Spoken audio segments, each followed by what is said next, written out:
मैं तेरा सरमाया हूँ। अज़ कलम सुनिहा रोफ। पहली किस्त। किसी को निकाह करके सर राह नहीं छोड़ा जाता। शायान उस्मानी।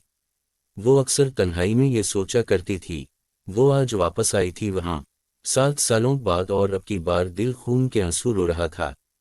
कीमत मांगो भी इस शख्स से जिसने तुम्हें बेमोल कर दिया, जिसने निकाह के 7 साल में मोड़ कर तुम्हें नहीं देखा, जिसके लिए तुम अब भी एक अनपढ़, गंवार और छोटी लड़की हो।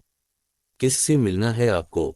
इससे पूछा गया। शायान उस्मानी। आवाज धीमी थी, आंसुओं से भरी हुई, जैसे साथ ना देना चाह रही हो इसका। मैं बता देता हूँ सर को। इस लड़के ने उसे देखते सरसरसी से अंदाज में कहा।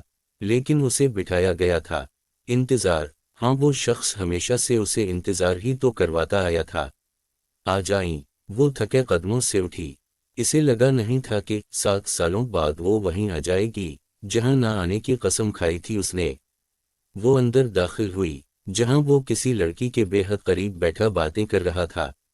इसकी आंखों में मिर्चें भर गईं। वो अब भी कहाँ बदला था, उसी तबीयत का मालिक था वो।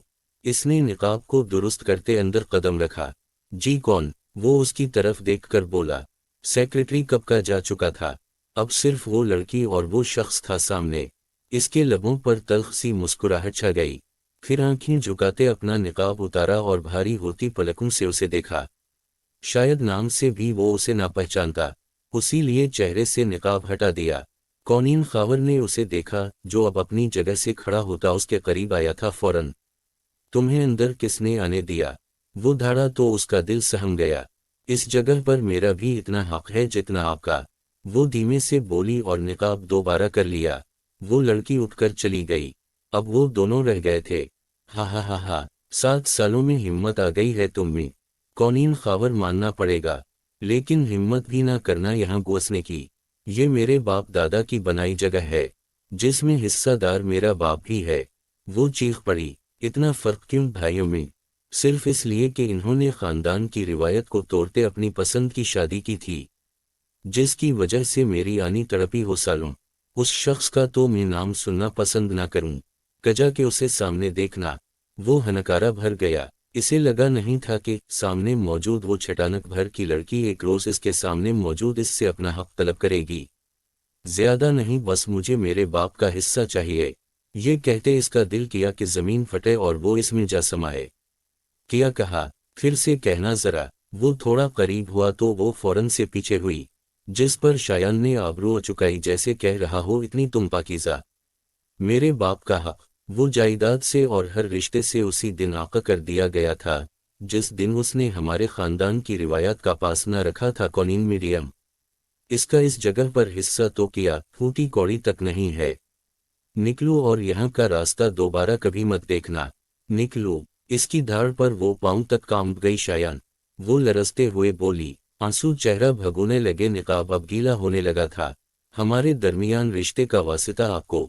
मुझे कुछ रकम चाहिए। मेरा बाप मर जाएगा। वो कहती अपनी बेबसी पर फूट फूट कर रो दी। तो वो शख्स उसे देखनेगा, जैसे इसके आंसुओं से बेजार हो रहा हो। बदले में मुझे क्या मिलेगा? वो मुस्कुराता मतलब पर आया। फिर इसे सरता पाँव देखा। सब दे दूंगी जो आपको चाहिए। वो मनमनाई। तुमसे जो चाहिए वो तो मैं किसी लम्हे भी पा सकता हूँ। कौनीन शायान। वो क्या कह रहा था वो समझ गई। कौनीन का दिल किया उस शख्स का गरीबान पकड़े और इससे पूछे कि क्या बीवी को सिर्फ उसी लिए घर लाया जाता है? क्या बीवियों को यूं रसूख किया जाता है? क्या निकाह करके मोड़ कर नहीं देखा जाता? क्या सालों सिर्फ दुश्मनी में गुजार दिए जाते हैं? कल घर पर आ जाना सुबह 8 बजे। लेट हुई तो कदम ना रखना वहां। मेरा वक्त बहुत कीमती है, और कीमत एक साथ नहीं मिलेगी। भाग गई अगर तुम तो। कौनीन ने हिचकी भरते उसे देखा। निकाह के 7 साल वो दूर रही थी। इसे फर्क नहीं पड़ा था, लेकिन कीमत जाने पर वो उसे कब्र से निकाल लेता वो जानती थी। मैं आ जाऊंगी, वो कहते पलट गई। मैं और कोई रिश्ता नहीं निभाना चाहती। मैं बस एक अच्छी बेटी बनना चाहती हूँ। मेरे बाप पर मेरे खून का हर कतरा वार दूंगी, लेकिन आंच नहीं आने दूंगी। वो खुद को मजबूत करती कल के लिए खुद को तैयार करने लगी। इसका बस चलता तो वो कभी भी शायान उस्मानी से दोबारा नहीं मिलती, जो जब मिलता था इसकी जात की तजलील यूं करता था। کہ وہ ریزہ ریزہ ہوتی بکھر جاتی تھی۔ آج مجبوری نہ ہوتی تو وہ وہاں قدم رکھنے سے پہلے مرنا پسند کرتی۔ وہ اسے خود پھنسا رہا تھا ان سب میں۔ اسے لگا تھا یہ اتنا مشکل نہ ہوگا، لیکن اب اسے تکلیف میں دیکھ کر پاگل ہو رہا تھا وہ۔ یہ تمہارا اپنا فیصلہ تھا ازلان کہ تم اسے ان سب سے گزارو تاکہ وہ مضبوط ہو سکے۔ ہاں لیکن میں برداشت نہیں کر پا رہا، اس کا ایک ایک آنسو میرے دل پر گر رہا ہے، میں پاگل ہو رہا ہوں۔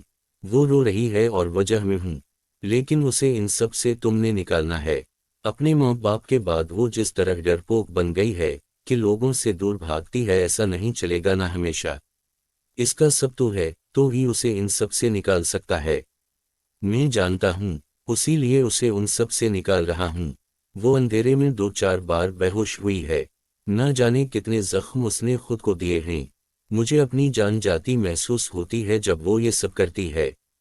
میری روح اذیت میں ہے بہت، میں ان دکھوں کا مداوع کیسے کروں؟ خود کو مضبوط بنا۔ وہ سب بھول گئی ہے۔ وہ آنکھیں میچ گیا۔ ہاں وہ سب ہی تو بھول گئی تھی، یاد تو اسے صرف اس کی زندگی کی تلخیاں تھیں۔ وہ قدم قدم چلتا اس کے کمرے میں گیا جہاں وہ کچھ دیر کے لیے رکی تھی۔ اس کے آتے ہی اس نے ٹانگیں سمیٹی اور دوپٹہ سر پر رکھتے آنکھیں جھکا لیں۔ آپ کو مجھ سے ڈر لگتا ہے ہنی؟ وہ تھر تھر کانپ رہی تھی۔ وہ شخص چاہتا تھا اسے پناہ میں لے لے، لیکن ایسا کرتا تو وہ چیختی، شاید صدمے سے ہی بے ہوش ہو جاتی۔ آپ مجھ سے کیوں ڈرتی ہیں ہنی؟ اس نے اس کے ہاتھ تھامنے چاہے جو اس نے جھٹ سے اپنی کمر پر باندھ لیے۔ ہاتھ دکھائیں، وہ سنجیدگی سے بولا۔ ہنی اپنا ہاتھ کسی لڑکے کو نہیں دیتی۔ وہ منمنائی۔ 16 سالہ وہ لڑکی 10 سال کی بچی معلوم ہوتی تھی۔ اس کے ساتھ کیا ہوا تھا، ان 16 سالوں میں کوئی سنتا تو اس پر غشی طاری ہو جاتی۔ مجھے دکھا سکتی ہیں؟ اس نے آہستگی سے کہا۔ کیوں؟ وہ آنکھیں کھولتے حیرت سے اسے دیکھنے لگی۔ کانپنا کچھ کم ہوا تھا، کیونکہ وہ اسے باتوں میں الجھا رہا تھا۔ کیونکہ میں آپ کا اچھا والا دوست ہوں۔ وہ اور کچھ نہ کہہ پایا۔ ماما کہتی تھی لڑکے دوست نہیں ہوتے۔ وہ اس کی اس بات کو بھی رد کر گئی تھی۔ تو میں آپ کا سب کچھ ہوں، بس اتنا سمجھ لیں، میں آپ کو ہاتھ لگا سکتا ہوں۔ آپ صرف مجھ سے بات کریں گی، میری بات مانیں گی، مجھ سے فرمائشیں کریں گی، جیسے آپ کی ماما آپ کے بابا سے کرتی تھیں۔ تو وہ تو میری ماما کی زندگی کے لو تھے نا۔ وہ اسے دیکھتے بولی، ہاتھ اب جولی میں رکھ لیے تھے۔ تو میں بھی آپ کی زندگی کا سرمایہ ہوں۔ لہوں، شاید یہ لفظ اس نے چھوٹے ہوتے سے ہی اپنے باپ کے منہ سے ماں کے لیے سنا تھا، اور وہ اب بھی اس کی بات پر یقین لائی تھی یا نہیں وہ سمجھ نہیں پایا۔ انہیں پرانی باتیں یاد کروانا ضروری ہے، نہیں تو یہ ساری زندگی اسی عذاب میں گزار دے گی۔ اسے ڈاکٹر کی بات یاد آئی تو وہ دکھتے دل سے کھڑا ہونے لگا۔ یہ لیں، اسے لگا وہ ناراض ہو گیا ہے، اسی لیے اپنے ہاتھ آگے کیے۔ ہنی، وہ اس کے ہاتھ تھامتا وہاں موجود زخم دیکھنے لگا، پھر اس کی بھوری آنکھیں جنہیں وہ شدت سے چومنا چاہتا تھا، جو سوجی تھی، ہلکی سی ہمیشہ کی طرح۔ فرشتے، اس کا نام لبوں سے ادا کرتا۔ وہ اس کے ہاتھوں پر جھکنے لگا۔ جب اس نے تیزی سے اپنے ہاتھ کھینچ لیے اور جسم ہلکا ہلکا کانپتا شروع ہو گیا۔ کیا کھائیں گی آپ مجھے یہاں سے لے جائیں، مجھے یہاں ڈروانے خواب آتے ہیں۔ وہ اسے بتانے لگی، آپ میرے گھر چلیں گی؟ وہ یکدم کچھ سوچتا پوچھنے لگا، آپ میرے کیا لگتے ہیں؟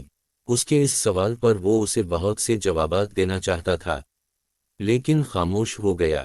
بس کچھ، میں آپ کا سب کچھ ہوں، ہم میرے گھر چلیں گے، میرے ساتھ شام تک، وہ کہتا باہر نکل گیا۔ السلام علیکم پیارے لوگوں، تو پہلی قسط کیسی لگی ہے؟ جلدی سے بتائیں۔